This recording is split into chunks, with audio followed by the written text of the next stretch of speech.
What's going on with y'all? Jeff Lightsy Jr. here with the Ball Sports Network. Thank you all for the continued support. Now today we are going to take a look at something that's very, very interesting. So there's been a string of NBA players and just professional athletes across the NBA and NFL that have been suspended for their use of weed, smoking weed.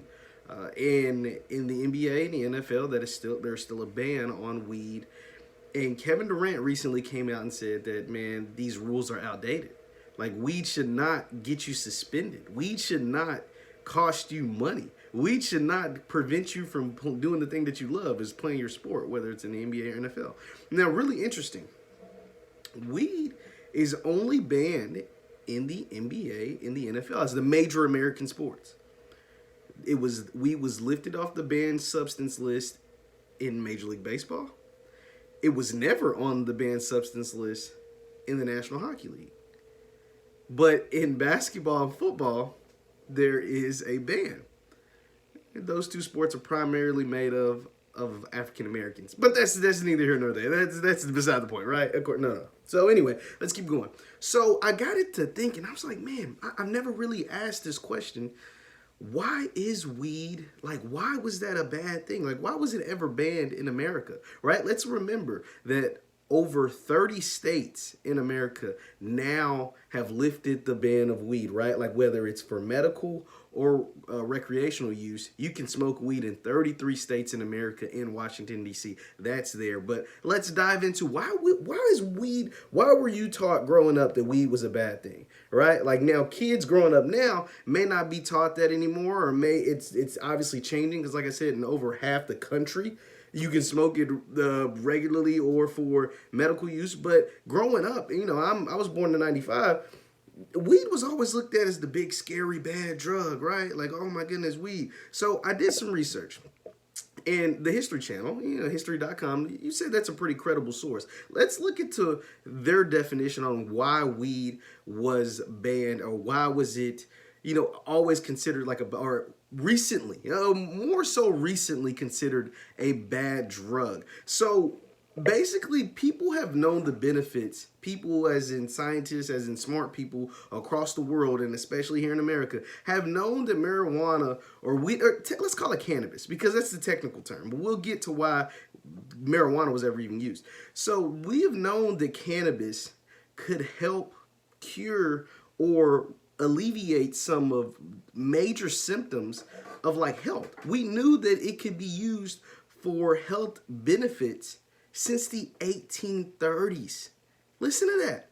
We've known that, let's see, the Anglo-Americans and Europeans, this is from History Channel, history.com, the Anglo-Americans and Europeans have known that marijuana's medical benefits since at least the 1830s. An Irish doctor studying in India documented that cannabis extracts could ease symptoms like stomach pain and vomiting. By the late 19th century, Americans and Europeans could buy cannabis extracts in pharmacies and doctors' offices to help with stomach aches, migraines, inflammation, insomnia, and other ailments. This dates back to the 1800s. Right? So let's keep reading. So that doesn't explain why it's been banned. So despite the medical use, many Americans' attitudes towards cannabis shifted at the turn of the century. This was when, at least, it was partly motivated by Mexican immigration to the U.S. around the time of the 1910 Mexican Revolution. According to Eric, the Reefer Madness, author of Reefer Madness, Sex, Drugs, and Cheap Labor, quote, the prejudices and fears greeted these peasant immigrants also extended their traditional means of intoxication, smoking marijuana. So basically, here's how it goes. I'm going to give you the definition of what I just read.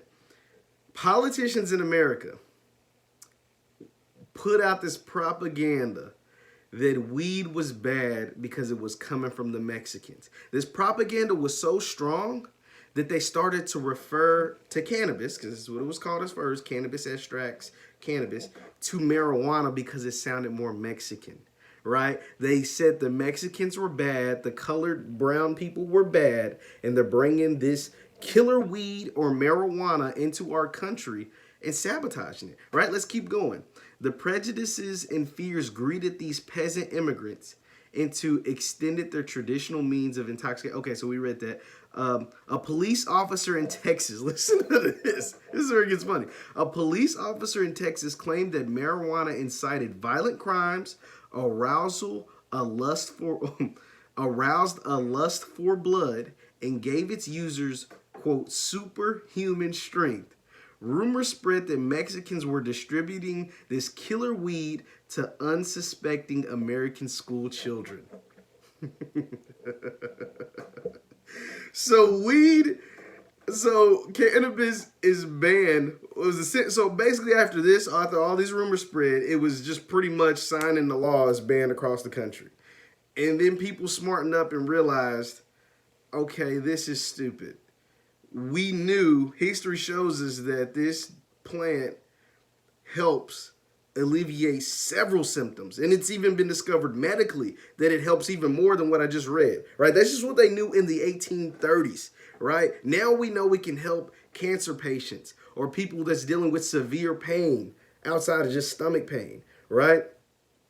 But because there was this propaganda against black and brown people, they had to keep this killer weed away from their precious school children. Their precious children, American children. That's crazy. So back to the sports. Okay, so let's get back to sports because we got saturated, but I had to give you that information because it's critical. It's critical to know why it's banned. And it's critical to know that it's only banned in the major American sports, in basketball and football. And that is in both of those sports. NBA is like 80% black. NFL is like 65, 70% black. Let's just keep that in mind. Like that goes into account. Kevin Durant's right. This weed needs to be taken off the banned substance list for every sport. How is it that we have sporting teams inside of those 33 states, in cities inside of those 33 states where it is legal? In more than half of those states, it's legal recreationally. It's proven that it can help you medically, but we still are taking away guys' money for using it. It's proven. Like, these guys are professional athletes, whether it's football or basketball. You have aches and pains every single night that you go out and play this game. You get compensated well, but you still you still put a physical toll on your body. It needs to be taken off, man. It needs to, it's proven that the only reason why it was ever banned is because of bad propaganda by racist people in America. Let's just call it what it was. It was racist in America. That's the only reason why it was ever banned across the country. But now that we know that all of this was just propaganda, this is documented on this is just one of several sites, several books, articles, blogs, or whatever, that show you that weed, marijuana, cannabis isn't bad. It was just put out there by a bunch of racist dudes trying to keep the precious white people safe from the big bad brown and black people, the big bad Mexicans. I mean, come on, man. Get with the times. It's 2020 NBA. It's 2020 NFL. Take weed off your banned substance list and stop causing these young men to lose paychecks, to miss out on a bunch of money because of something that's stupid. That's my thoughts on it. Once again, my name is Jeff Lightsy Jr. for the Ball Sports Network. Thank you guys for watching. Continue to hit the thumbs up button, like and subscribe to our videos. We keep bringing you quality content. Thanks for watching. We'll see you next time.